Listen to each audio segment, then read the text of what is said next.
Awesome, Howard. Yeah, so this will be a lot of fun. You are one person that I feel like of the people in the special effects of that age of the Mm-hmm. 80s on. There's so many people I talk to that you are kind of like a beacon of hope, like Eddie Mm-hmm. Yang. Oh yes, good old Eddie. There's a few Yeah. people that, yes. So there's like these stories that weave with your name. So it'd be fun to learn about you because you are, God, you are a legend in special Well, effects. thanks. I appreciate that. No, listen, it's Yeah. all about like being a giant fan still, being a fan growing up and loving all Hmm. this. And then, meeting people along the way and you try to nurture them for no other reason than that they're like-minded, and they just want to, do the same things. They have the same interests. It's all super cool. And, like you had mentioned Eddie Yang, like we met Eddie, Bob, Greg, and I met Eddie, I don't know, he was probably, I don't know, 15 maybe even younger, riding Oh his bike. yeah. He rode his bike past our shop and poked his head in and came in, and we ended up befriending him, and he could come after school and use the shop. And we also, the three of us, Bob, Greg, and I, rented a house in Reseda in California, and we had like a little makeshift workshop in the back, and Eddie could come and use it if he wanted to. But he was part of his job was, if he wanted to do that, he had to like mow the lawn and clean up the dog poop and all that. Yeah. Yes, I was waiting for that because So that's he what was he kind said. of like Yeah. our houseboy, we said. But he's such a good kid. And then I remember I was on Evil Dead 2, and I found a dog, and I rescued it, and I brought him home. His name was Bandit.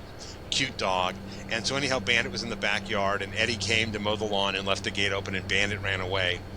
And so I remember, and I'll say this to Eddie, and Eddie's like, it was a very traumatic thing for Ed, because we pulled up from work, and Eddie was on the porch crying his eyes out. And I was like, what's the matter? He's like, I left the gate open and Bandit ran away, and oh my God. And I said, you know what, Ed? It's okay. The dog may come back, and he may not come back. And if he doesn't come back, there's nothing we can do about it. But we're not mad. It just happened. It can easily happen. The dog was a runner anyhow. Obviously, we rescued him because it was like a Yeah. stray in North Carolina when we were doing Evil Dead 2. Anyhow, Eddie's a really good guy. I'm very proud of him. It's fun to see where he is in his life now, and there's a lot of people like that. I mean, you give opportunity to people the way you got opportunity. I mean, when I was growing up, Stan Winston gave me, huge opportunity. Stan Winston, was the Oscar-winning makeup effects artist who did Aliens and Terminator, Yeah. and Terminator 2, and Jurassic Park. I mean, so many amazing movies. And I met Stan when I was 12. And he was really, really generous, and he kind of nurtured me all through my, adolescence and teenage years. And then, when I graduated high school, he offered me a job, and of course I took it the day after I graduated, and I started working at Stan's, and that was on Aliens. So it was very exciting. Oh my God! So you graduated. Yeah. So you're working on that. So how did it all lead up to it? You grew up in I'm LA. born and raised in LA, so I'm one of the few that is an actual resident. Yeah. A real Valley boy, and I grew up in the San Fernando Valley, and I just loved movies and I loved monsters, and my parents were very, very supportive. My mom was a teacher, but she was also an artist. And that kind of like rubbed off on me. We did a lot of drawing and so forth. And then my dad worked in the film industry. He was a post-production sound editor, and he loved movies too. So he kind of helped usher me into the world of film. And I'm not sure if he wanted me to be a sound engineer. It wasn't something I was interested in. Although I think sound is, that's the quintessential, aspect of a successful movie is that sound. We've certainly seen clips without sound, like, and you're like, that doesn't work at all, but every aspect of filmmaking is super important. Anyhow, my parents were very supportive of me, and they, let me ruin up my bedroom and destroy the oven and all that good stuff. And I made monsters, and I have 3 younger sisters, and I made them up. And my sister Heidi, who's my eldest, is still missing a portion of her eyebrow after like 50 years. And, but it was a great childhood. It was very encouraging. And, when I went to high school, I had already had a pretty good book of stuff I had put together that I was teaching myself how to do. Like I had a little mini portfolio, and I went to Chatsworth High School, and they had a great drama department taught by this teacher, Robert Corelli, who's like 95 years old now. He's not at the school anymore, but anyhow, there were a lot of famous people went to that school, like Val Kilmer went there, and Kevin Spacey, and Mira Winningham, and it was a really high-profile drama department. So, but when you got into high school, when you were in your first year, you were just in drama 1, and then you had to do drama 2 and drama 3, and then maybe you could go to play production. Anyhow, on the first day of drama 1, my first day at Chatsworth High, in in drama 1, I went after the class and I showed Bob Corelli my book. I said, hey, I'm really interested. If you ever need help, I can do makeup and stuff. And he looked at it and he went, you're in play production starting tomorrow. So I literally just went from drama 1 to play production the next day. And he's like, I'm gonna make sure this kid does tons of stuff for me in their plays. So I ended up my entire high school years having like a little bit of a budget per show. It could be like $100-$200. And I would do all these prosthetic makeups and creatures, and we did the Elephant Man on stage, which traditionally doesn't have a makeup; it's the actor performing it.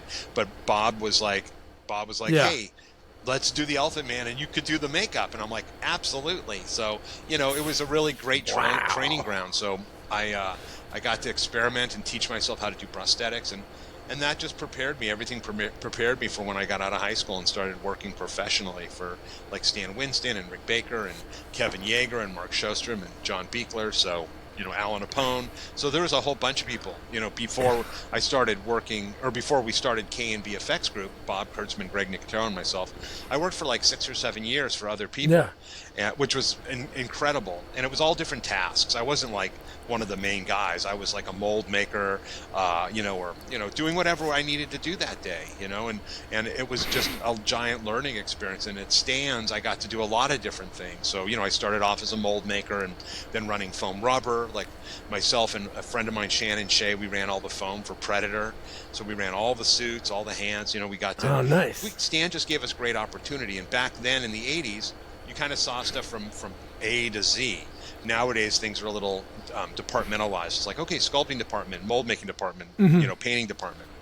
But back then, it's like, okay, Howard, you're going to do all these gags. And I'm like, okay, sounds great. And I would just figure out how to do them and build them and send them to set, send them to Palenque, Mexico, where they were shooting Predator. So, but no, it was great. And, you build a community, and I have the friends I had then are the friends I have now, people like Norman Cabrera and Steve Wang and, a whole bunch of people, Shannon Shea, Mike Deek, Bill Butler. It's cool, and you hold on to those people, and they're really dear to your heart, and because you really were in the trenches. It's kind of like, I guess, like war a little bit. Like you stay friends with your the men you fought beat next to. It's a little different. Monster making. I shouldn't even compare war to monster making. That's ridiculous. But it's that camaraderie and that brotherhood and that reliance. You rely on your friend to help you get through this or that.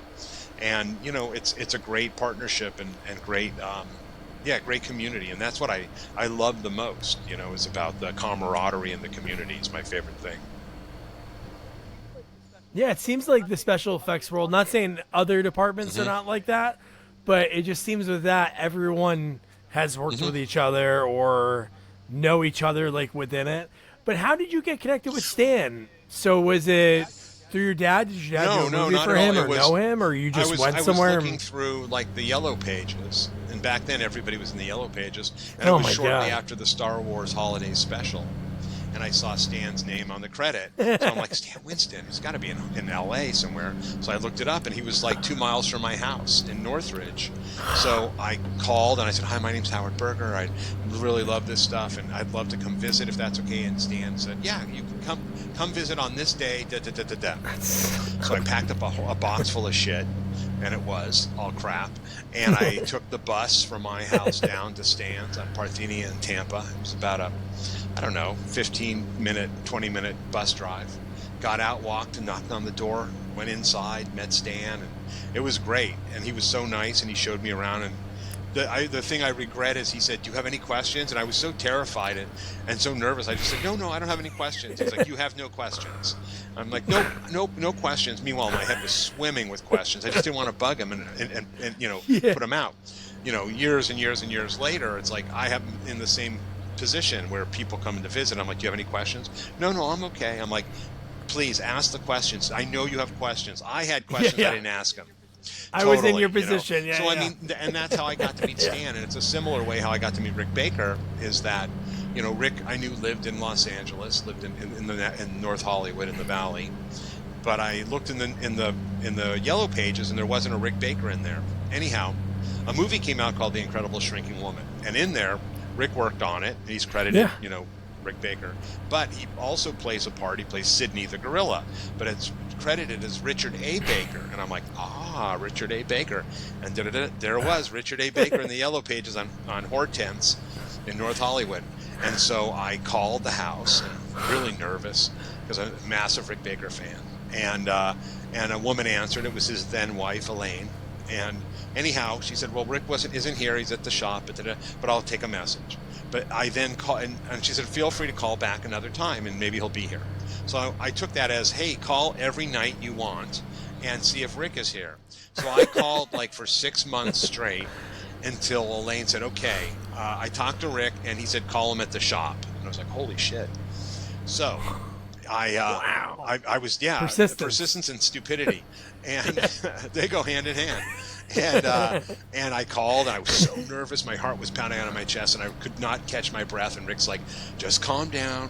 I'm a human. I'm just a normal person." And I went, "No, you're not. You're Rick Baker. You're the greatest makeup artist that ever lived." Anyhow, he invited me to the shop the next day, and my mom dropped me off because I was 14 years old, and she dropped me off, and it was in North Hollywood on Sherman Way in Whitsett. And it was a small little shop, but it was so magical. And there was Rick Baker, and there was all the guys, Steve Johnson, Tom Hester, Bill Sturgeon, Kevin Brennan, Elaine Baker. It was Sean McEnroe. It was pretty incredible. And, I'd seen all of them in the pages of Fangoria, and I was just a giant fan. So that was the beginning of that. And I remember before I went, I thought, they must all just live here. Like, they have bunk beds and stuff like that, and Elaine must cook for them. I had this fantasy in my head that, like, why wouldn't they? Why would they go home?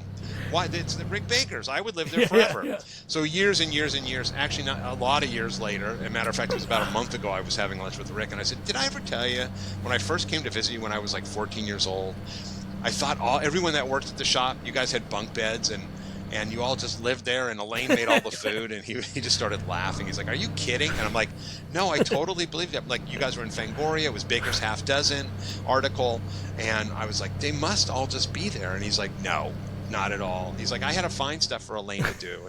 I had to run foam, but she didn't cook for anybody." And I was like, "Oh, that was my big fantasy." Anyhow, it's been nice to keep a friendship with Rick Baker, and even now. Like I said, I've known him since I was 14 years old. I'm 60 now. And even then, going to see him, I'm a little nervous because I idolize him. He's so large to me, and always will be. And I just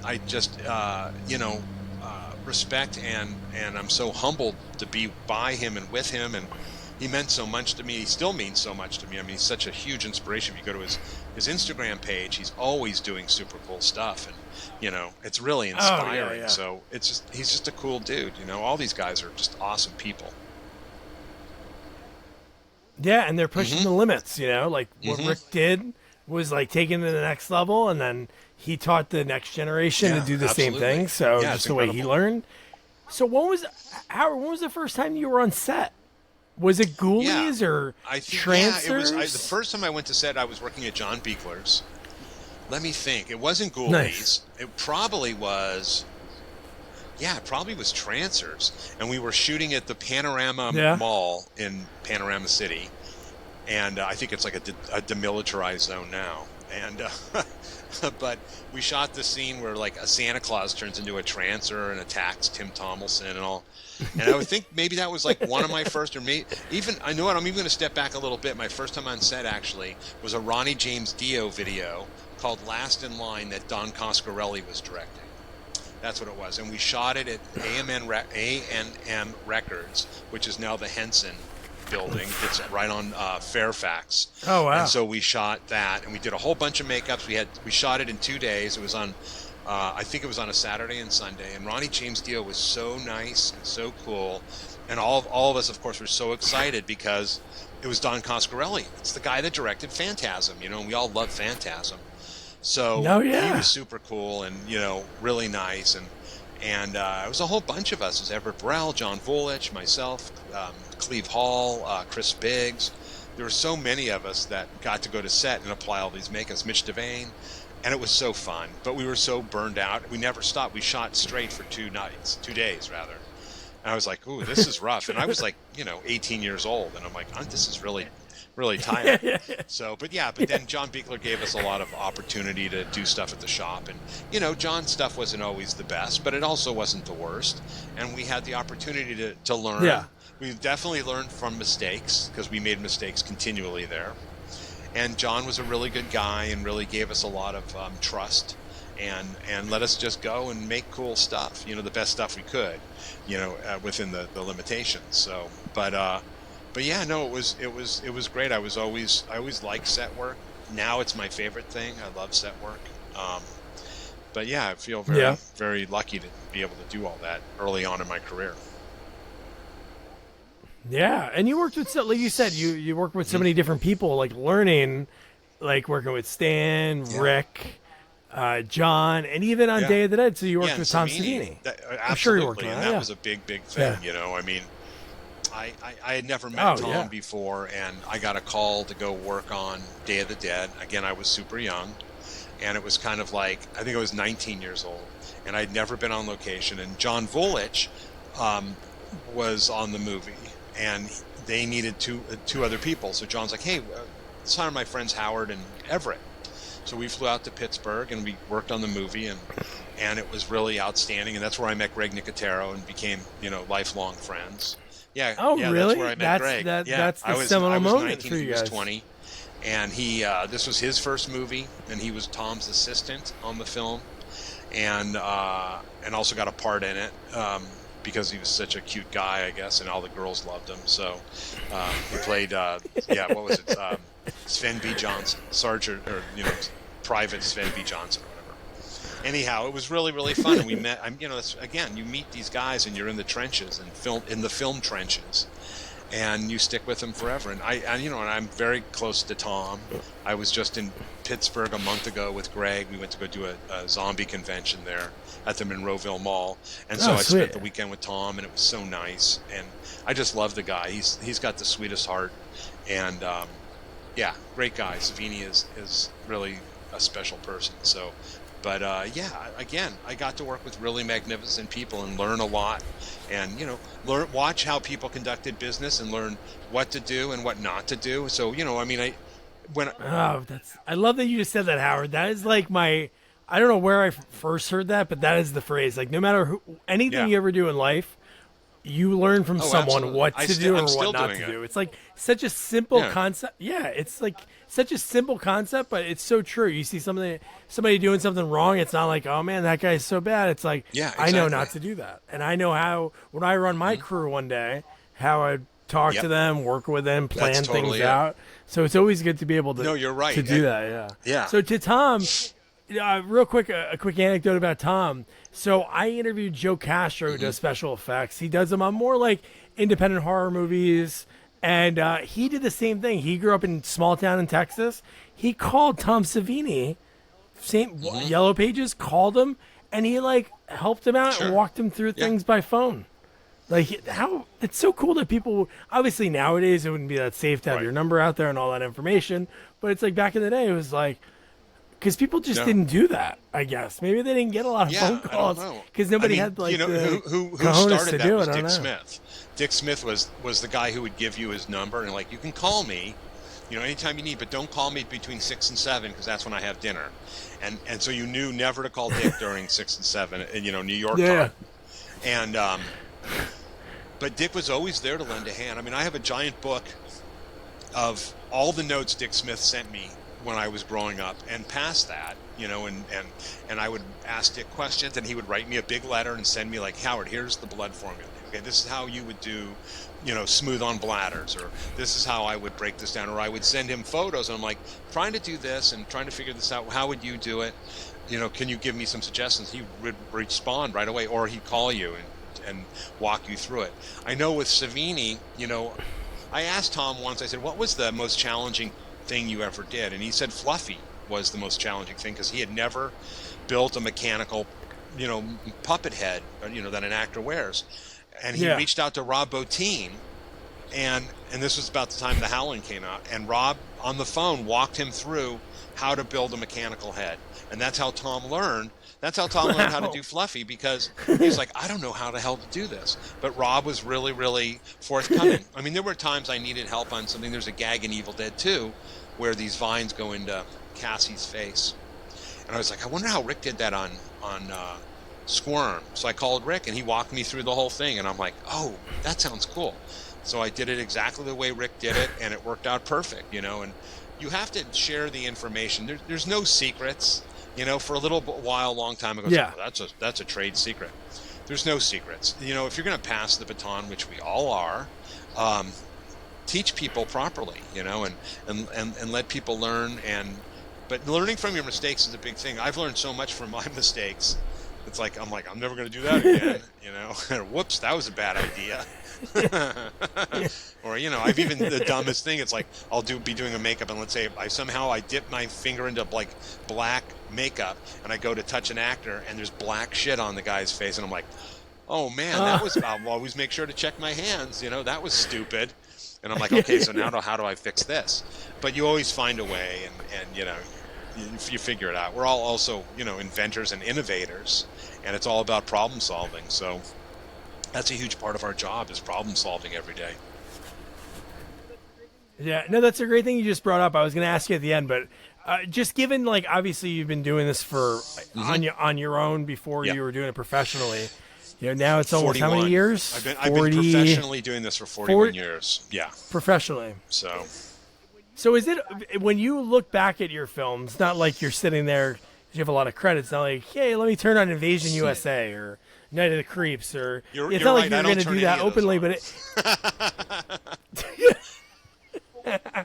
but when you go back and you watch something that's old, or you look at something, is it hard to be a critic of yourself? Because I'm, like you just said, like you learn from your mistakes to go back to look at something. I went to a screening of Dusk Till Dawn, and we did that in '96. Oh, cool. And it was really great, and there wasn't anything I would do differently. And I just watched it, and I'm like, this is really super fun. It was really cool. Fun, and it brought back a lot of great memories, because we had a really great crew. It was a really tight film crew, and actors and everything. And it's fun. But yeah, definitely there's movies I've seen, and I'm like, ooh, that day that paint work wasn't very good, or I should have painted it differently, or I can see things, I'm like, ooh, that was the day I had the trouble with this. I actually remember more of what happened that day than I do like, oh god, that's dog shit. It's more like, oh yeah, that was the day that this shit wasn't going right, you know, or this or that, or that day was this, or I don't know. But I don't watch a lot of the films I work on, just because I guess because I kind of lived it, you know, like I'll see the movie once and I'm good to go. When we were working on Dusk Till Dawn, matter of fact, Gino Crognoli and I were talking to Cheech Marin, and we're like, oh yeah, we were just repeating all this shit, you know, from his records, from the, you know, all the, you know, the White Album and the Cheech and Chong stuff, and just all this great stuff. And we were laughing our ass off, and Cheech is like, I don't remember saying any of that. And I said it once, and then I moved on. But you guys say it 100 times a day. And I'm like, okay, you got a point there. Eddie Murphy was the same way on Vampire in Brooklyn. We were like, hey, Eddie, da-da-da-da-da. He's like, guys, I said it once, and then I was done forever, you know? Gunny goo goo, you know? And, and he's like, I don't know what you're talking about. I'm like, no, from Delirious. Come on. And Eddie was like, yeah, no, you're the idiots that say it over and over again. I don't. I've said it. Yeah. Done, move on to the next thing. So it's kind of the same thing. Like, you know, we'll work on a movie, and you know, I'll watch it, and I'm like, oh, cool. Yeah, that turned out really good. and I won't go back and like, I can hardly wait to see my work again. It's like, I've seen it.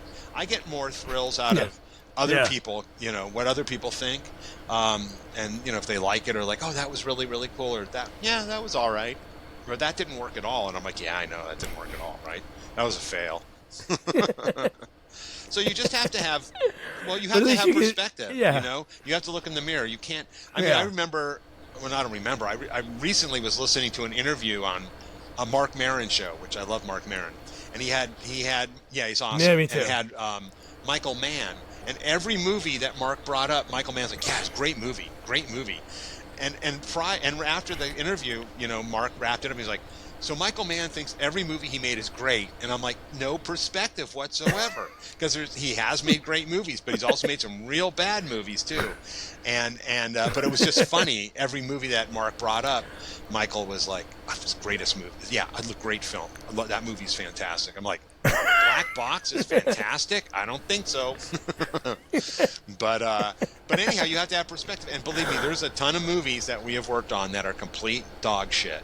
And but there are those, you know, that cachet of really great movies that have withstood the test of time as a film and as makeup and stuff we did. And you know, it's you know, listen, when Dances with Wolves came out, which we worked on, it won Best Picture, Best Director, Best Actress, Best, you know, everything, Best Screenplay.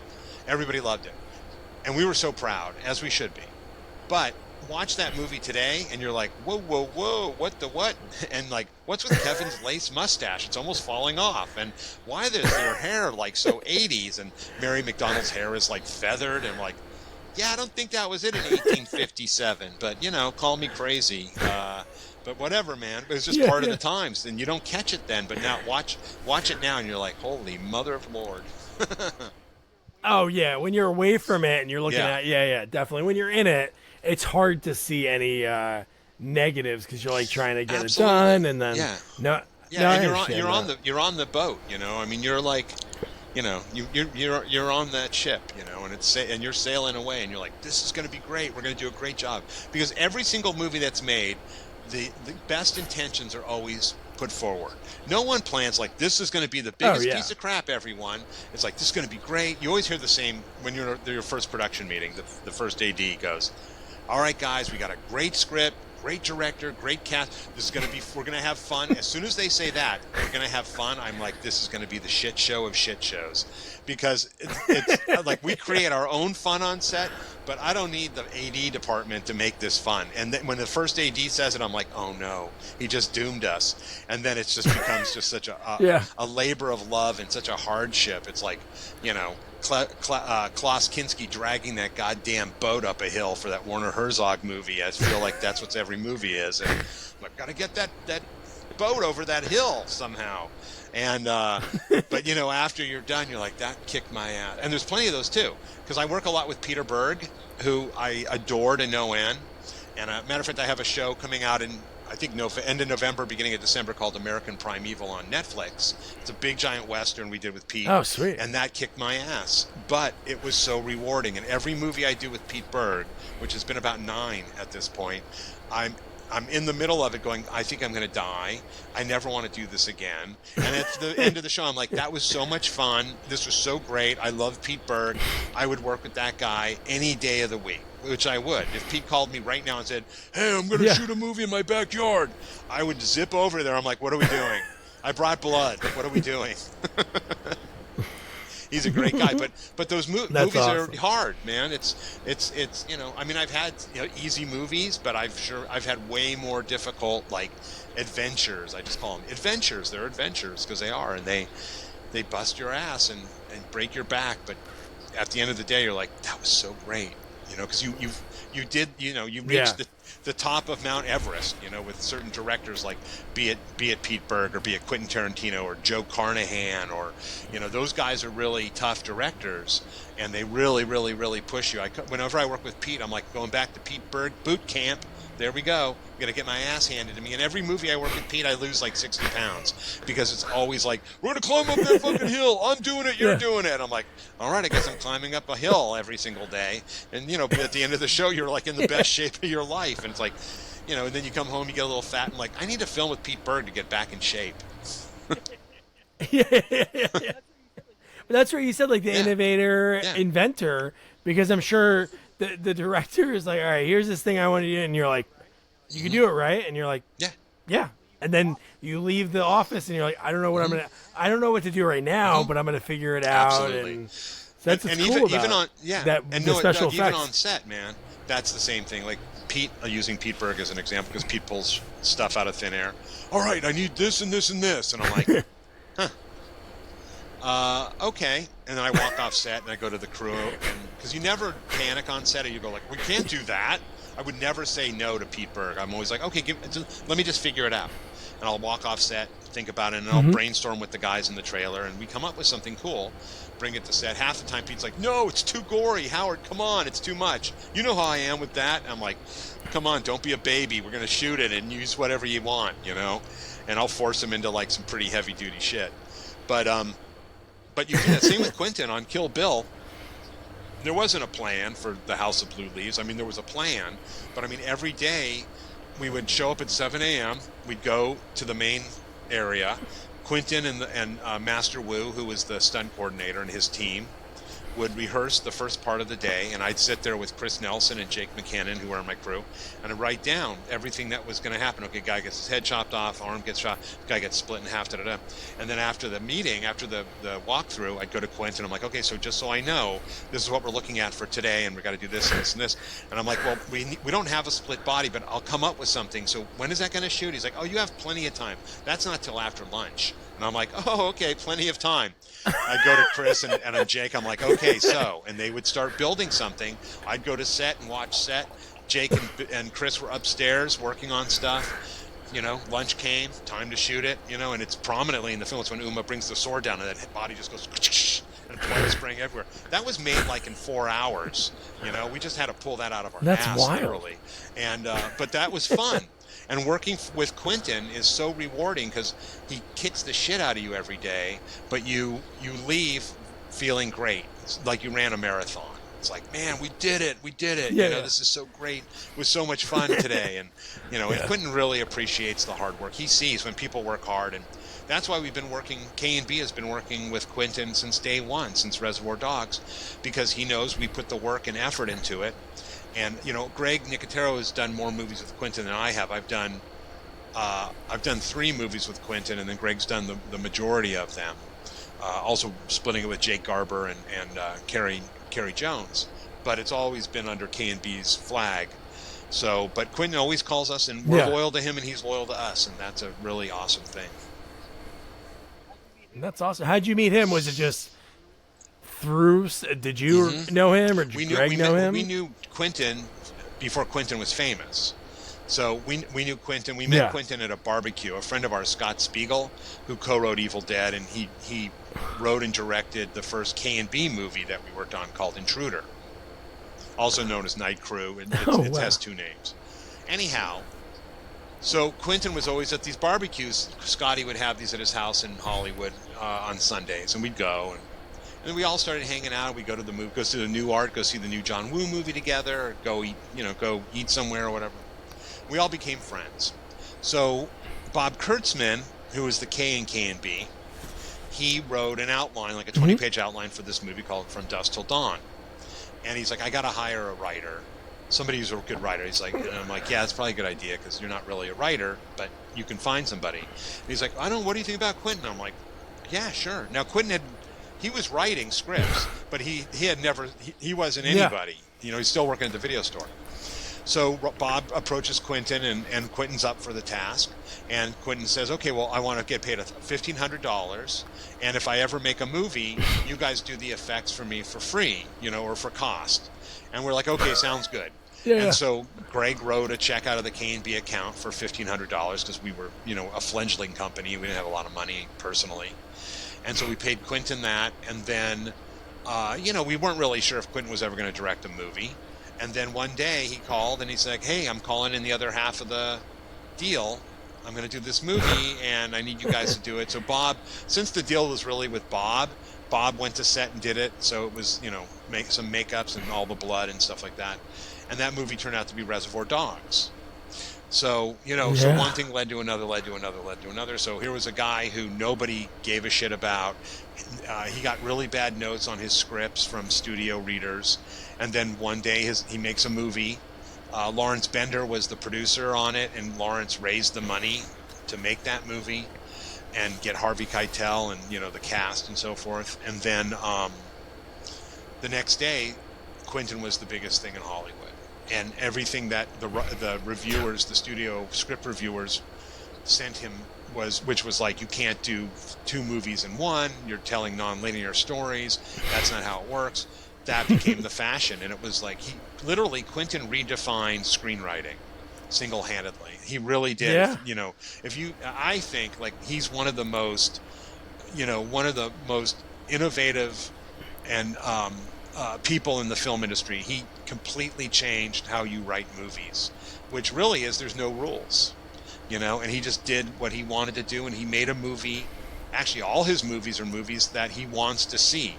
So that's why they're so cool, because he's got great sensibilities and he loves movies, and he just writes the films he loves, that he wants to see. So, but anyhow, that's how we met Quentin, and we've been with him ever since. I think the only thing we didn't work with him on was Jackie Brown, and that's because there was nothing in it for us. That was it. Yeah, but that's cool. That's a cool little connection. No, he's one of those guys, like we were talking about Marin before. I don't know why he was making the rounds last year. I don't know if he had a book come out or something, but he did Marin, and man, he just thinks in this way. He's like, and it's not a negative thing to say. He's like a kid when it comes to talking about movies. Like, he loves Charles Bronson movies, and he's like, he gets so energetic, and like Kathleen Kinmont, who you guys worked on for Bride of Reanimator.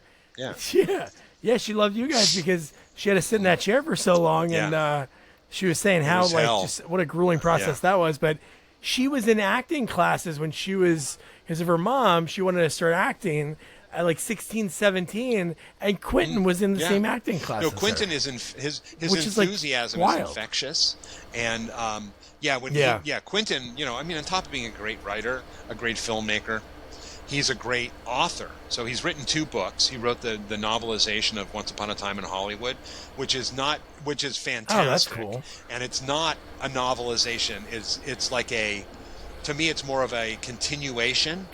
It's really a fantastic book. If you haven't read it, I burned through it so fast. I gotta check it out. And then he has Cinema Speculation, which is like his critical theory on movies and specific movies.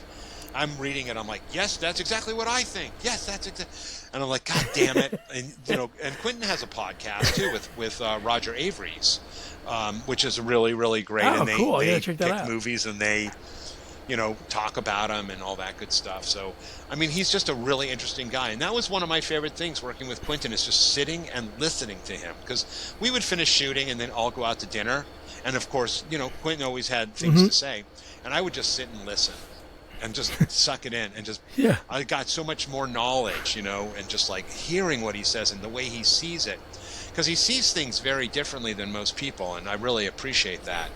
And I adore him too. He's one of my favorite directors. Again, I've been so lucky working with these guys that are inspiring. It's hard to be on a set when the director isn't inspiring and really doesn't have their shit together. And I'm just like, God damn it, I wish there's an easier way to do this, and this poor guy or this poor person just is not making it happen, and you just like, and you try to help, and their egos won't allow it, and they're also very insecure, and you just see the failure, and you're like, this could all be prevented so easily if this person would just. Also, it's sometimes the studio brings somebody in to be the director, and they're not ready to be the director yet. The thing is, being a director, like, you have to have a vision, but you also have to have leadership skills and be a manager, because you're in charge of hundreds of people every single day. And if you can't do that, then you can't function, Granted, you have a team of people. You have your cinematographer, you have your AD team, and you have your department heads, and your department heads are there to surround you and help lift you up. But sometimes directors who are inexperienced don't realize that, and they take it as an insult. Or they just are very insecure. If you're like, hey, maybe we should. It's like, hey, I'm the director, okay? And I'm like, okie dokie, sounds great. I'm going to go sit over there in my chair and watch you fail. So, and they do, and they fail miserably, Yeah. and you're like, that was a shit show, but it didn't have to be. But it's you know, those directors you work with that know their shit, and they show up prepared, and you're like, God, this is so great. This is how it's supposed to be. Like they need to have a school about directing where it is about management and leadership, because it's so important. It really is, and how to treat the crew and how to talk to the crew, and you know, I was talking in the shop the other day about directors, different styles, and Quentin has a great style, which I really respect. A lot of good directors do, where they don't sit there and bark shit out at the cast, you know, while they're performing, because the actors have a job they have to do too. And I've been on sets where it's like, you know, they're trying to act, and it's like, no, move to your right, and the actor like has to break his train of thought, and like, what? Oh, move to the right. Yeah, okay, I'll do it, and then try to get back into it. But somebody like Quentin or many other directors won't do that, and let them do their job. And if there's a change, then you go and say, hey, you know what, for this next take, let's change this or let's change that. And my thought is, like, as you're barking stuff out at actors, you might disrupt their rhythm, and aside from just ruining the take, you could have had something special at the end of the take, you know, that you now aren't going to get because you didn't let the actor do his job. And it's really about everybody doing their job. So there's those that sit there and yammer on and on during a take, which is annoying as shit. And then there's those that just let you do it, you know? I think if I was a director, I would just let them do their job. You plant the seed. I was lucky enough to work with Vincent D'Onofrio on that movie, The Cell. And I asked Vincent, I said, on Full Metal Jacket, like, what did Kubrick say to you? Do you guys have a lot of talks? And he said, no, he didn't say anything. He just came up to me and said, make it big. That's all he said the whole movie to me. And so I just made it big. And I'm like, so he basically planted a seed, and the seed just grew from your soil, you know, your creative soil. And he's like, yeah. And I'm like, shit, that's awesome. Because there are directors who like to sit and, you know, talk for hours with their actors about, like, the reason, and maybe the actor needs that. But, you know, I think you can have a little bit of a conversation, and then, like, okay, now you're going to do your job. Your job is, you know, I'm doing my job, you do your job. Makeup's doing their job, camera's doing their job. So let the actors do their thing, and if it needs refining, like any of the departments, you know, I get called like, hey, Howard, next take, can you go in and just da-da-da-da-da? I'm like, yeah, you're not going to do it in the middle of the take. Okay, hold on, Howard, go in there and smudge his eye a little more. Like, I'm not doing that in the middle of the fucking take. So, you know, and I've done that too. They're like, can you go in there? And I'm like, no, roll, keep going. No. I'm like, wait till you cut, for fuck's sakes. So, you know, it's just so, you're like, are you an idiot? And I go, oh yeah, you are. So, but again, I'm lucky. I've worked with great directors who don't do dumb things like that, and they respect their actors, they respect their crew, and it's just a wonderful experience. I've had way more great experiences than negative, trust me. You know, because people always ask me that question, like, oh yeah, you work in film, work with actors, you must have worked with terrible people, and I'm like, no. I love actors. I think there's like one or two actors I would prefer not to work with again, but there's probably about 20,000 I would love to work with again. And because it's a joy, and as a makeup artist, it's a partnership. So it's like I bring X amount to the table, and then they bring X amount to the table. And, you know, I'll have a conversation with an actor first out of the gate, and we kind of develop the character together. And, you know, I need to give them the tools they need. And, you know, that's really important. And they give me the courtesy and consideration of sitting and letting me do the makeup. You'd said Kathleen Kenmon. Poor Keeney, I felt so bad for her. No. That was like a 6-hour makeup every day. We shot for like 12 to 14 hours, and then it took 2 hours to clean her up. The good thing was we only shot with her 6 days, so she would have a day in between, you know? So she'd work a day, then have a day off, and then work a day. But that poor girl went through the ringer, and there was 3 of us. There was myself, Bob Kurtzman, and Mike Spatola, making her up and cleaning her up. And it was exhausting, but she was such a great champ. She was so professional, so lovely, and I mean, she really brought that character to life for us and worked with us. And, you know, I can't say enough great things about her. She was so stellar. And, you know, on the 6th day, we took it off, and I was like, thank God we never have to do this again. And then Brian Usna came in. He's like, I need another day. And I'm like, well, that's not going to happen. We don't have any more suits. And he's like, well, there's the suit. And I looked over at the, 2-day ratty suit we've been using, and I'm like, oh, this one? And I picked it up and I took a big pair of scissors and just started cutting it up in the garbage can. He's like, you can't do that. I said, I'm doing it, man. We're done. And he stormed out of the room, and Kathleen just looked at me and she went, thank you so much. And then I never spoke to Brian Usner again. Yeah, I was okay. Man. I interviewed him. He felt so bad about Kathleen and the way her character was on screen that it wasn't like she was like the focal point at the end.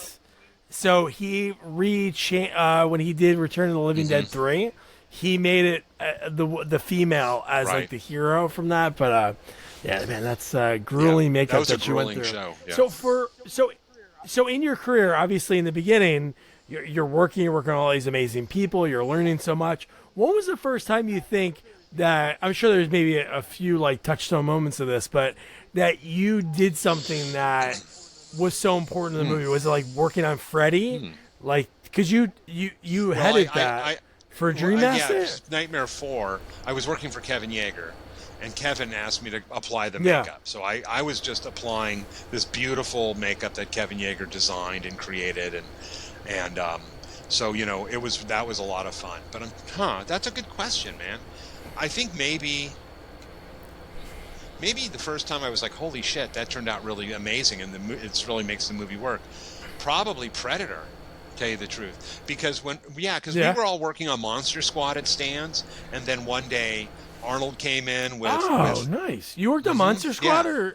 And so, we were all on Monster Squad, and then one day, Joel Silver, who was the producer, John McTiernan, who's the director, and Arnold Schwarzenegger came into the shop, and they were having a meeting with Stan, and we're like, and they were looking at stuff and pointing, and looking at the creature from the Black Lagoon suit that Matt Rose and Steve Wang did.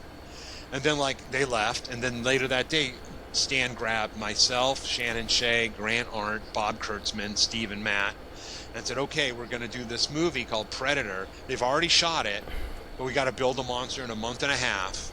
Here's some of the ideas. Steve and Matt are going to take the lead, and you guys are going to do whatever they say. And we're like, sounds great. And so we went over to the other shop, and we did everything, because Stan had multiple units. So we left the main shop, and we went to one of the other shops. So we were kind of the bastard show. And all the guys would always make fun of us, like, you're working on this piece of crap Predator movie, and we're on Monster Squad. Monster Squad's going to kick ass. It's going to be great, and you guys are going to be on this crappy film, ha ha ha. Anyhow, we banged out all the Predator stuff as fast as we could, and that was all Steve Wang and Matt Rose killing it and being super geniuses. And movie went, and they shot it, and the guys came back from location, and they're like, I don't know, man, this movie... Shannon Shea said, they showed us the movie, and it was terrible. I mean, it was really not good, and I think this is going to suck. Anyhow, they finished the movie. We all got invited to the crew screening, the cast and crew screening at 20th Century Fox. And we all went. I went with Bob Kurtzman, and we were sitting in the audience, and we just couldn't believe our eyes what we were watching. And I'm like, this might be one of the greatest monster movies ever made. And we walked out of the theater, and we're like, holy jeez, that was incredible. And especially because we knew what they had already done, what the other effects company had done prior. Yeah. That wasn't. So you saw that. Yeah. You saw that, like, the suit that Jean-Claude Van Damme was in. Yeah, we saw that stuff, and they had a little footage they showed us, and then Joel Silver was like, this is what I don't want, And we're like, okay.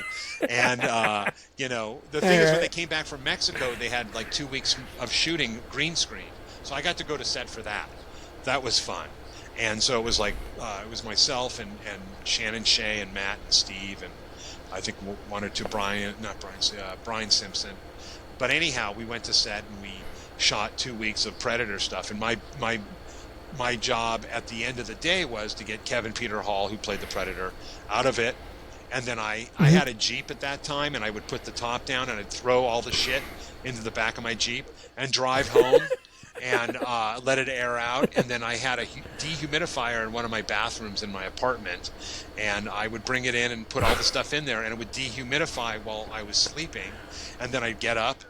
In your apartment is where the suit all the Predator that's stuff. Awesome. And at that point, we had one pair of feet, 2 sets of hands, one suit, and the mechanical head and the one of the heads that had the face cut out that the mask would go on. That's all we had.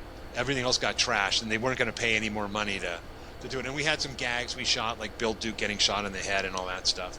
But so yeah, for 2 weeks that was my big thing: is take the Predator, the stinky, sweaty, sweat-drenched Predator suit, and put it in my bathroom. So my whole apartment smelled like a locker room for weeks and weeks. My girlfriend, who became my wife, was like, I'm not having this. I'm like, this is. Oh, that's true love then. If she dealt with that, then. Well, what it was meant cool, I to wish I be. took photos, because it's like, that was the Predator. It's like, hey guys, here's the Predator now. You Yeah. know, this is Predator in my bathroom. So, you know, and it was like that when I would go in the early morning to get the suit, the dehumidifier was like filled with water, which was all sweat. Ugh. So, and I just put it down the toilet and flush it. But no, I was super proud, and I was like, Jesus, we worked on a really cool movie. Same thing with Aliens. Like, we worked on Aliens, and we didn't really know what that was going to be like. We weren't getting like the greatest reports from set, you know, from the guys that were there. They're like, I don't know, some of the acting, some of the props are a little cheeseball. And then we all went to see Aliens, and we were like, oh my God, this movie is amazing. So you never know. You just never know. But then you can work on a movie that... So you never went over there? You never went over to London? Oh, God, you were no. just working here? I was stuff low is man on the getting totem shipped. pole. Yeah, I was, working for Stan, Yeah.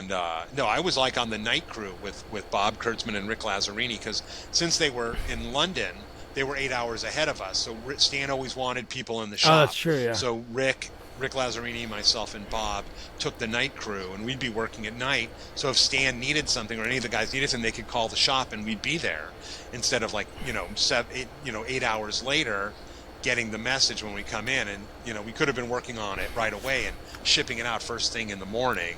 So that was smart of Stan. Yeah. But we also had free reign of the shop, and we ran around like idiots. And like, I remember I walked into Stan's office, and Rick Lazzarini was standing there, standing on Stan's table, on his desk, holding an Emmy, going, "I'd like to thank the Academy."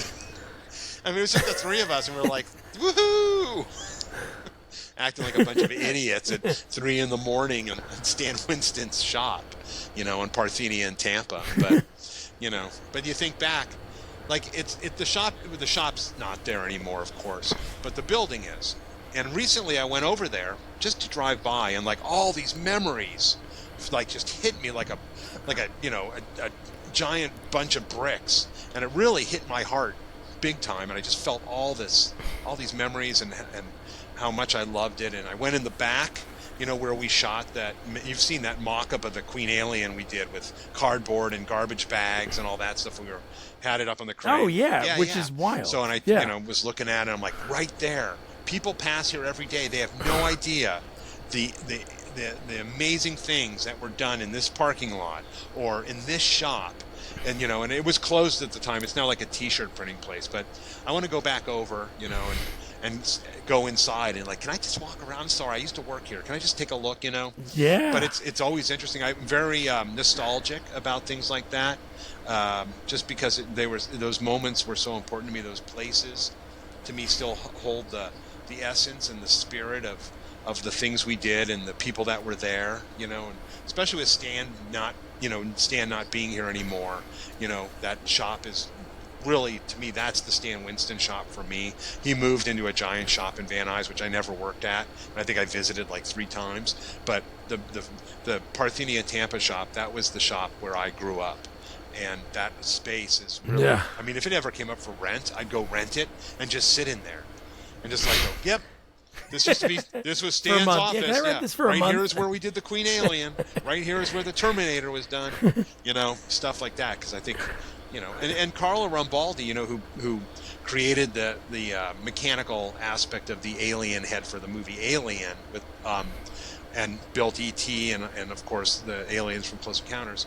His shop was right up the street from Stan's as well, it's just now an auto mechanics shop, and I went by there too, and I'm like, if you guys only knew what went on in this studio, I mean, E.T. was born in this studio, the alien. Yeah. Was everything all in the same area? Yeah, was it all a bunch of like Don Post? Was all of those right area, there? Yeah, in North Hollywood, there was like this. It seemed like a 2-block radius. Like there was Makeup Effects Lab, which Alan Apone owned. There was John Beekler's. There was Ted Ray's. There was yeah, all these different shops, Global Effects, Rick Baker's, Greg Canham's, Dave Miller's rather. So yeah, there was like this like 2 mile radius, and it was just, that was like the hub for makeup effect shops. And then in the valley, in Northridge, there was, John Beekler and Stan Winston and a couple other shops. So yeah, it was really, really cool. It was fun. But, it was a different time. We got away with murder back then, and that shit would never fly today. And, we would waste time. We would, just have fun. It was really about having tons of fun. Yeah. Yeah. Did you guys? Where'd you guys set up your shop? Our very first shop was in Canoga Park. It was like an 800 square foot bowling alley. It looked like, and so Bob and I set it up, and because Greg was away working on something, and so we set the shop up. We worked in it for a little bit, and then we ended up renting another shop and moved to Chatsworth. And we were in Chatsworth for a super long time, and so we had multiple shops there. And after X amount of years, maybe 20 years or something, maybe or 18 years, we moved to Van Nuys because it was really inexpensive there, and we got a really big shop, and that was amazing. And then we decided and then it got really expensive and also kind of dangerous, and it's a bad area. Like one day we came to work and there was a dead body in the street. There was a murder victim, and we're like, I think we should probably move, And I'm like, yeah, let's move. And then we moved back to Chatsworth, which is where we're at now. We've been there for 14 years, and that'll probably be our last shop, I think. But it's great. So, but it's funny. You start at 800 square foot and you end up at 20,000 square foot. So it's pretty crazy. Yeah, yeah. So now that you have the space and you're nostalgic, do you keep a lot of stuff? It's funny you say that. I'm nostalgic about my emotions, but I'm not sentimental or nostalgic about the actual piece. Greg Nicotero is a massive collector. His house is like a museum, literally. And I'm not going to say KNB related stuff, but he is a huge collector of movie memorabilia, and it's pretty spectacular. I mean, you have to have a massive house, and he's got a massive house. I have a couple things that mean things to me, but I'm not a collector. I'm not sentimental about the actual object. I love collecting artwork from the movies. Like, I own a lot of original poster art. I think that's really cool because somebody actually painted that. They painted that poster, for whatever, this or this, or yeah. And I'm like, I want to own that. I think that's just a beautiful thing. And I've got this is my office at home, and I've got a bunch of stuff around, and this is the one room that has monster stuff in it. Yeah. Now I was wondering if, like, early on you thought, like, wow, this is a big deal, like my first time on set. Like, not saying you were thinking about, like, on the Ryan James Dio video, like, let me take something home or a cast. Listen, or on Child's Play, Kevin put me in charge, aside from puppeteering Chucky all the time with everybody else. I was in charge of his cosmetics, so I was constantly like changing his hands and skins and all that stuff. And I had like a bag of like 1,000 hands, and at the end we just threw them out. And I'm like, God damn it, I could sell those. I would sell them and split the money with Kevin, and because those hands would be worth a fortune, I would think. And we had hundreds and hundreds and hundreds of Chucky hands because they were always getting damaged through the course of the day. I probably changed the hands out like 3 times a day. So we had a ton of Chucky foam rubber hands. You've worked on like every legendary slasher, right? Yeah. Chucky, Freddy, Jason, Michael. I think the Leatherface, Ghostface. Yeah, Leatherface. Leatherface. The only like horror, like kind of that, I guess slasher you could say. The only one we didn't work on was we have never done a Hellraiser movie. That's the only thing. Okay. We almost did, actually. We got called for a Hellraiser film, but we never did it. But yeah, we've been lucky enough to work with Freddy and Leatherface and Michael Myers and Jason, and yeah, it's been fun. Yeah, it was all super cool to work on those movies, and some cool installments of those movies. Like, obviously, I love Nightmare 4, talking about like a guy's life changing overnight. Like the director, I can't name his name off the top of my head. I know you. Yeah. Yes, like after that movie, like he was like nothing. Like I talked to Lisa Wilcox, and she talked about how he wore like the same denim the same Yeah. jacket all the time, and he always seemed like he was just like sleeping somewhere in Totally. an office, and then the next morning he's like the next Yeah. guy doing Die Hard 2, and then everything blows up.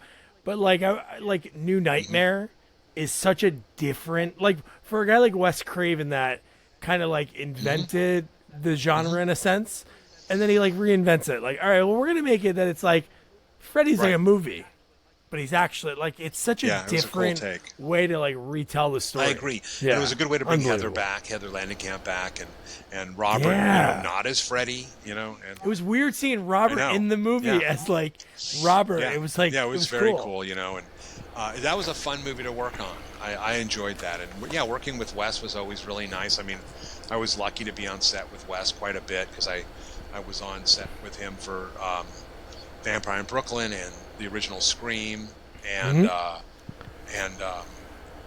Nightmare, New Nightmare. And a couple other things I did with Wes, and then Greg did a bunch of stuff with Wes as well. They were very close. But yeah, I mean, talk about those guys. It's like we got to work with Toby Hooper, Larry Cohen, Don Coscarelli, Mick Garris, Stuart Gordon, all these great people. Jeff Burr. The list goes on and on and on. Really, these true horror icons, or as Mick Garris calls them, the masters of horror, because Mick Garris has these, or I don't know if he does it anymore, because unfortunately many of the guys are not here anymore, but he would have these dinners at his house or at a restaurant, and it was all the masters of horror, and the criteria was if you directed a horror film, you could go to them. But I remember asking, I'm like, Mick, why can't I go? He's like, you haven't directed a movie. I said, dude, I'm a master of horror. Are you kidding? I've done so many effing movies. Like, you have to direct a movie. And I'm like, but that guy and that guy's here. They just did like one crappy horror film. He's like, still, they met the criteria. And I'm like, I want to go to the Masters of Horror dinner. So I never got to. That's okay. I don't hold it against Mick Garris because I truly love that guy. He's wonderful. And I think it's super cool. He has that same sort of feel and attitude of like just kid-like love and enthusiasm and excitement for the world of horror and for people doing really cool things, because there's some really great up-and-coming horror directors, I think, that are pretty spectacular. And this summer we're seeing a lot of really cool horror films. I mean, obviously Ty West. I love Ty West. I love the X films, or X, Pearl, and now Maxine. I think are fantastic. I went and saw Long Legs. I thought that was super fun. Yeah. Oh yeah, that was good. It's good. I'm not sure why it's called Long Legs, but that's okay. I enjoyed it. I thought it was creepy. It looked cool. It had great sensibilities. And there's a whole bunch of stuff. M. Night Shyamalan has a cool film called Trap coming out, which looks neat with Josh Hartnett. Yeah, with Josh Hartnett. I love the idea from the trailer. It looks cool.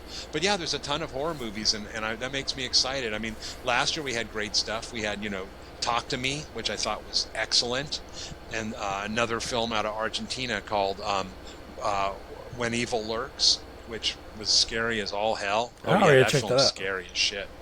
And I watched that by myself like at 3 a.m. I was totally creeped out. So anyhow, I mean, it's cool. The horror movies are always popular. I know Hollywood always likes to poop on them, but they're a constant. They never ever go out of style, and they're always a fave. So it's pretty cool. Excuse me.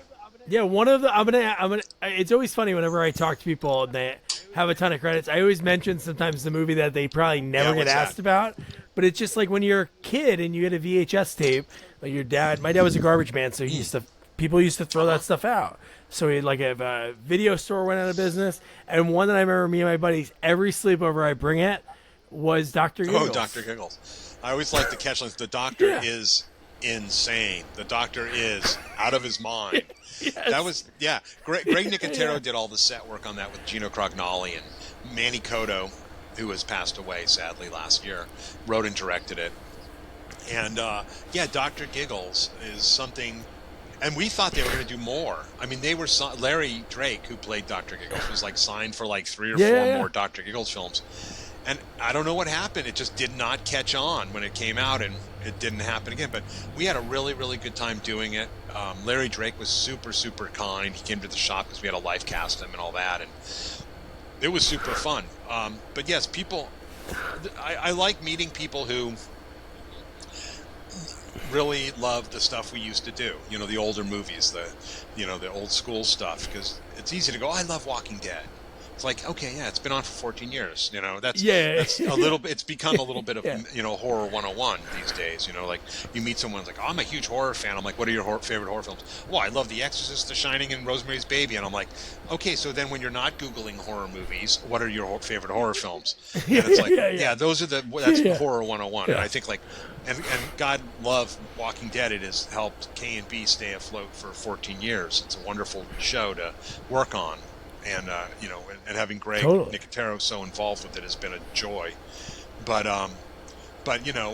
it's nice when people come up and they'll pick movies that I'm like, really, you like that film, huh? Night of the Creeps has had like a massive like resurgence. I watched it last week because I knew I was going to talk to you, because I always go through the IMDb and I'm like, what should I watch tonight? And I watched that again. Yeah, it's just there's just something about that movie that it's just so. It's something about it. I don't know. About it. I mean, that convention I went to with Greg and Savini in Pittsburgh, they did a whole reunion, and the whole cast was there from Night of the Creeps, and I hadn't seen them since we shot the movie. So it was kind of funny to see, like, in my mind, they're still kids, and now they're as old as me. And Fred Decker was there, and I hadn't seen Fred for a really long time, and that was really cool. So I was the sole representation for Dave Miller's makeup effects company there, which was fun. I got to talk a little bit about what we did, but yeah, no, I'm always surprised. It's funny. So your dad was a garbage man, huh? He was a garbage man. Yeah, my mom is a waitress, so it's like the New Jersey love story. Bob Kurtzman, who was the K, his father was a garbage man and owned a Kurtzman Sanitation in Crestline, Ohio. So and I went to visit them once, and I ran the garbage route with them. And I was like, I want to do garbage one day, and so I ran the route, and I'm like, that was super fun. And they're like, well, do this for the rest of your life. It's not so fun. And I'm like. Hanging on the back of a truck with cars zipping past. It was bright and early. I mean, we got up like at 3 a.m. and we were done with the route by 6:30. But I was like, I wanted that experience. I was like, I got to go to Crestline, Ohio, and go with Bob's dad, Louie, and do the garbage route. We got to stop at McDonald's and get our cup of coffee first, and then it's like, okay, let's go do the garbage. And it was really, really super fun. Yeah. So, but I can appreciate being a garbage man is a lot of hard work. Yeah. My dad loved it. And he used to always he used to always be like, man, I can't believe people threw this out. Well, it'd be like a whole thing of movies, Nintendo 64. Yeah. I remember it was cool. Severed limbs, head in a basket. Severed limbs. Things like that. You're like, why would somebody throw out a perfectly good severed head? Well, I mean, they say, one man's trash is another man's treasure. So, you never know what you find. But yes, I could imagine. You can find some pretty cool things. I mean, nowadays it's all automated, and then it's not really like get a garbage can and empty it out. It's like, hey, look, and sift through people's stuff. So it's not as much fun. No dumpster diving. Exactly.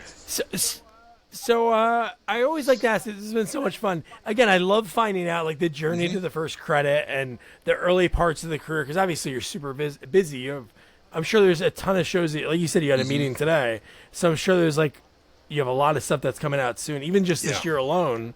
Challengers, Interview with the Vampire. Absolutely. I forget what I work on, by the way. Busy. I just thank you for reminding me. So I'm sure. Challengers was just a little teeny thing, and Luca, who was the director, who's awesome dude, and that movie is fantastic. If you haven't seen it, it's great. I haven't seen it yet. No. She's everybody in it's great. But we just did this one gag that Luca wanted that happens to Zendaya. She's playing tennis and she spins her leg and her kneecap pops out. So we built a set of mechanical legs that she could take a step and the thing popped on cue. And then we did an aftermath makeup on her where her leg is. You see the kneecap popping out. So that was just a little thing, but it was really a privilege to work with him and just do that, be a little part of that movie. And then Interview with a Vampire, I'm super proud of. I mean, we did season 1 and 2, and Mark Johnson, who's a producer I've worked with for 21 years since the Narnia movies, and then on Breaking Bad and Better Call Saul and a bunch of other movies, and he was nominated this year for The Holdovers, great producer. Anyhow, he brought us on to that, and also Mayfair Witches, and Interview with a Vampire is wonderful and lovely and gorgeous, really cinematic. And this season 2, which I just binge watched last weekend, I fell in love with. And I mean, all the scripts were fantastic. And I wasn't able to go to set for the second season. Tammy Lane, who I work with all the time, Tammy went and she ran the show, and she did a fantastic job. And she and I co-department headed season 1, and then I left midway through, and she took over and ran the show till the bitter end, and again did a magnificent job, as she always does. She's a superstar. But it's really great. I highly recommend it. And then, of course, we have, like I had said earlier, this Pete Berg Western that I'm really proud of called American Primeval. That'll be on Netflix. Again, it's either the end of, like right before Thanksgiving or right after Thanksgiving. But Taylor Kitsch and Betty Gilpin and Kim Coates and, Shea Wiggum. I mean, it's got a giant cast. I think I had like 132 actors speaking parts in the movie. And it's a series, but Pete directed all of it. So we approached it as one giant 6-hour movie at 6 episodes. And it takes place in 1857, I think. It's written by Mark L. Smith, who wrote The Revenant. And that's a pretty hardcore movie. Oh, okay. And it's all, semi-factual, same as The Revenant was. Jim Bridger's in it, and, we have the Native American tribes and just everything that went on. Brigham Young, who's the founder of Mormonism, is in it. That's what Kim Coates plays as Brigham Young, and he was fantastic as always. Yeah. Oh, really? So it's set in that time period with Brigham. It's basically about the Mormon militia. And it's pretty hardcore stuff. I mean, I department headed it, so handled every aspect of all the makeups, all the effects, the looks on every single actor, along with my buddy Johnny Villanueva, who handled the hair, who always kills it. And he and I have worked together. We've done 13 projects together. We started working together when we were working with Mark Wahlberg. We met on Lone Survivor. And after that, I'm like, dude, you and I need to work together forever, because we're both peas in a pod, him and I. And it's the most fun. I never laugh as much as I do with anybody else than being on set with my buddy Johnny. It's really a great experience always. And it ends up being great. It's a great partnership on set, which is the most important. But anyhow, I think American Primeval is going to be dynamite. And then I'm trying to think if, I think Mayfair Witches Season 2 is coming out this year. I'm pretty sure it is, in the fall. There's some cool stuff in that. We did that as well. And then the next thing I'm going to do is another Anne Rice show, which is Talamasca. That's what I had my meeting for today. And that's the third the third series in the Anne Rice universe currently, and that's going to be super cool. I read the first 2 scripts, and I'm like, pretty goddamn great. So it'll keep me busy. Awesome. Keep me busy for the rest of the year, which is nice. Well, you've been busy since you started. This year's been dead, to tell you the truth, just because we're still the strikes. Yeah, we're still recovering from that. We are, and we're now waiting for the Teamsters to come to an agreement with the producers so that they won't strike, because that will be very crippling to the industry. So, but yeah, I mean, it's the last 4 years have been very difficult for the entire film industry, between the pandemic, the strikes last year, which were insanely long, and now but things are kicking up. I've had a lot of meetings with productions and producers and studios, and everything's they're like, okay, September, we're running, we're shooting come September. Everything seems to be shooting like September 6th is every movie in the world is shooting September 6th. So Greg and I are trying to figure out how we're going to do it. So we'll just no, it is crazy. Like with that, I interviewed an actress the other night, and she on her credits, it's like for next year she's going to be in a movie called The Juice, and it's like an O.J. Simpson story. She plays Nicole Brown, and she looks like her. And I'm like, oh my God, this is so exciting. I'm like, man, this is like really exciting. And she's like, oh, I started that in 2019. So they started filming it end of 2019, COVID hit. And then every time they've tried to get like all the principal together, it just, the timing's not working, and then they're going to finish it next year. But it's like 5-6 years just to make something because of the strike, and then the world being shut down for a little while. It has been a crazy 4 years. That's all I got to say.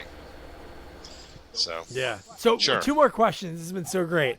One is, I know you mentioned you don't keep a lot of things, but is there anything early on that you kept, like anything that you Well, you know what? I mean, like? I don't know what would be well, the first. I'm a huge Yeah. photographer, and I've always been shooting photos from day one on set. Oh, I sweet. have billions and Really? billions of behind the Cool. scenes photos from every movie I've ever worked Oh, on. that's awesome. And so I'm in the process of cataloging everything because obviously prior to digital revolution, because now I don't now just shoot. I shoot film as well. I have a lot of film cameras as well, and I like to mix the mediums. But when we first started, we shot all film.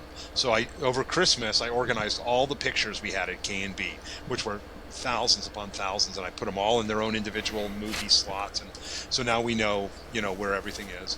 And then we shot tons and tons of Ektachrome. Bob and I were shooting slides like it was going out of business. And books and books and books and books of slides.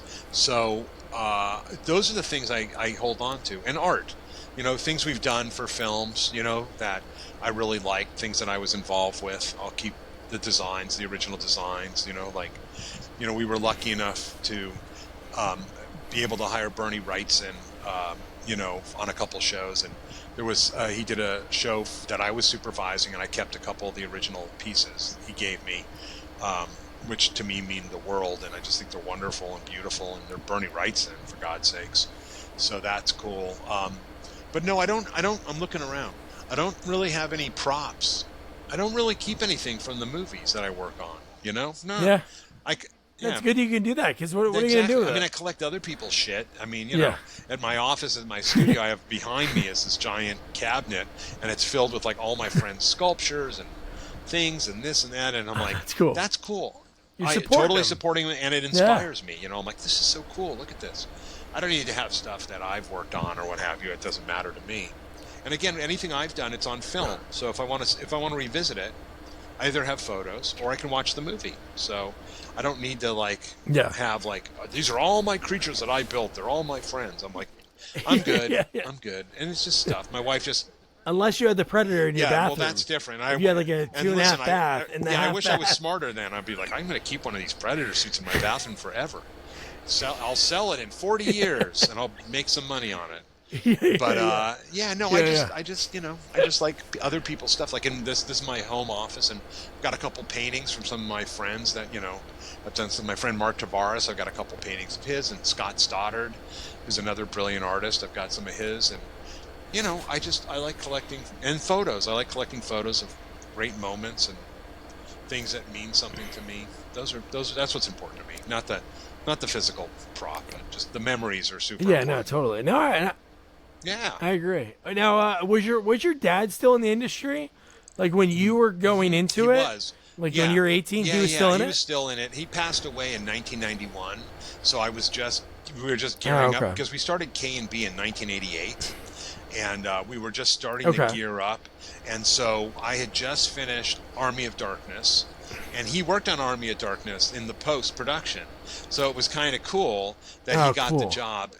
I was about to ask you that if you guys ever crossed on two movies, Pumpkinhead and Army of Darkness. And when he was on Army of Darkness, he called me one night, and he said, "Know what? The greatest thing happened to me today, Howard." And I went, "What?"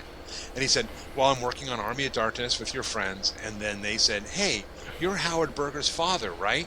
And he's like, "Oh my God, that means something."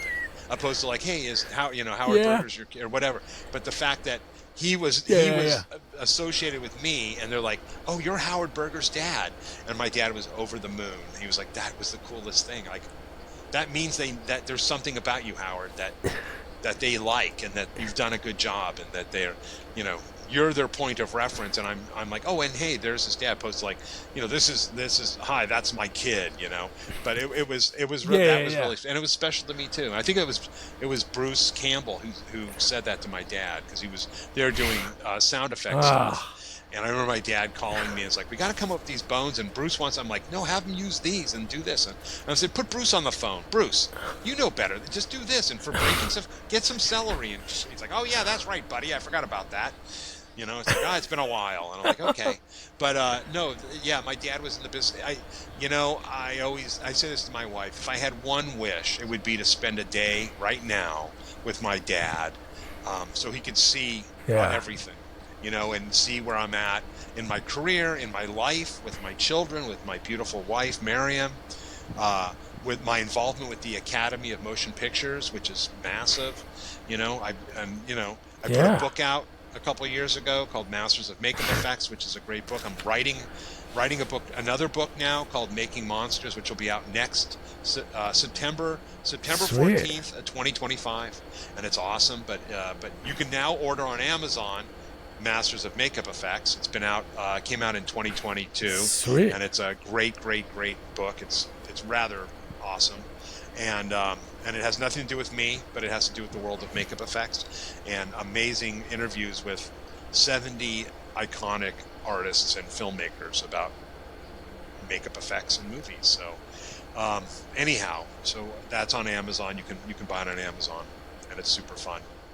Yeah, your dad must have been so proud, like in that moment. I remember my dad always telling me that it wasn't even about like, because my dad passed away a few years ago. It's like he got to see my daughter be born, not my son, but he saw all these like moments up until I was 35. But I remember as a kid, it wasn't like my athletics or like grades. He just always loved when like another parent would be like, "Hey, Doug's a good kid." Like out of the blue, or I ran into Doug and he said hi to me and he asked me how I was doing. My dad was like, that was like the thing for him that showed like I did a good job. It's like, true. That though. was it's his, true. It reflects. I mean, I have 3 children. I have a brilliant, wonderful daughter. I've got a great son who's given me 2 granddaughters, and then I have a son who I love to death, but he's a lot of work and he's a lot of trouble. And I'd say most people, they all love all 3 kids, but they all always go like, "Oh, and then there's Jake." And I'm like, "Yeah, God love him." But yeah, no, I think it's nice as a parent when somebody goes, says like, "Wow, you really did a great job," or they're great people. They're really great human beings, Because the other option is like, "God, you raised some real shitheads." What a bunch of losers, Which is true too. Are any of them in the business or no? They're way too smart. No. My daughter my daughter works for Con Edison, which is the energy company in New York. Oh, that's by me. Well, it's in New York. So she works for Con Edison, and she lives in Brooklyn and loves it. My son Travis and his wife Julie live in Idaho, in Meridian, Idaho. They have a restaurant called the Tipsy Chef, which is great. And no way. Cool. Is he a chef? No, he didn't start off. She's a chef. She's a classically trained chef, and they met each other while they were working at this great boutique wine place here in the valley called Augustine, and fell in love and ran away to Idaho and got married, started a business, and had a baby, like all in 1 year. I'm like, dude, I thought I was proactive. Cool. This is crazy. So, but it's given me 2 beautiful granddaughters, and he's a wonderful guy, and I adore him. And then, then my son Jake is, Jake's Jake, and he's going to do what he's going to do. So, but there's always one that you're like, I love the kid, but good Lord. So.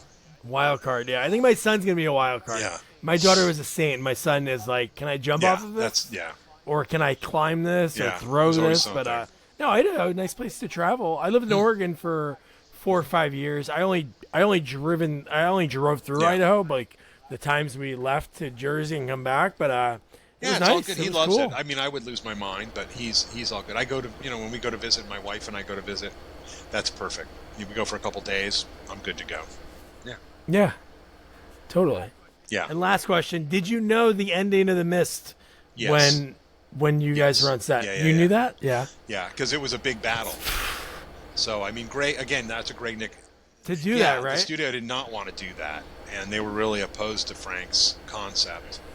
And Greg. That was a show Greg did because Greg always worked with Frank Darabont. I worked on Green Mile with Frank, and but then Greg's done everything else with Frank, and they're good friends. So.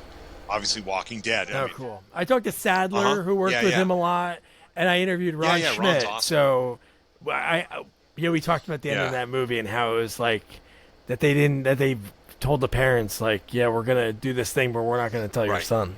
It is. It's pretty. I mean, we knew it because we had to make stuff for it and stuff like that. So we were. We were prepping stuff for it. So, but I mean, I remember Greg being on set and it's like, man, the Weinsteins are fighting Frank big time, but Frank's not going to give in, and Frank never gives in.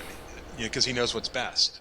I was reading something today, an interview with Stephen King, and he said he likes Frank's ending better than his ending.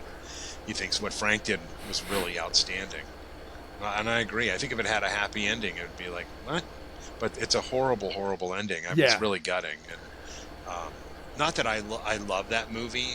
I think it's fine, but yeah, there's some really cool elements that Frank put into the story, and I think the end is really exceptional. Frank's a great writer. Frank Darabont's an exceptional writer. Really brilliant. But yeah, Howard, thank you. This has been awesome. You're a legend, and I was happy to pick your brain, man. You've Appreciate picked it dry for today. Man. No, so cool, because I'm telling you, like when I talked to Eddie, and there was other people I talked to, and like your name would get brought up because you're up there. You're up there with the greats. There now. Seriously. Well, you know what? The other day I was just a kid who wanted to make monsters. I was just a boy who dreamed of monsters. That's all. But it's true. Mm-hmm. It was just the other day to me that I just wanted to do this. I dreamed of doing this, and then I all of a sudden get shot light years to where I am now, and I'm like, wow, this is crazy.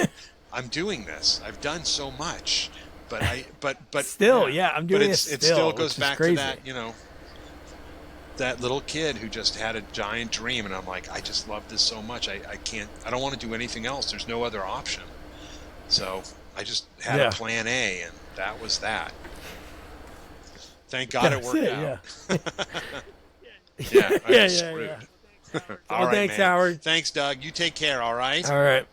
All right. Great take talking care. to you, man. All Have right, a good rest of your Bye-bye. day.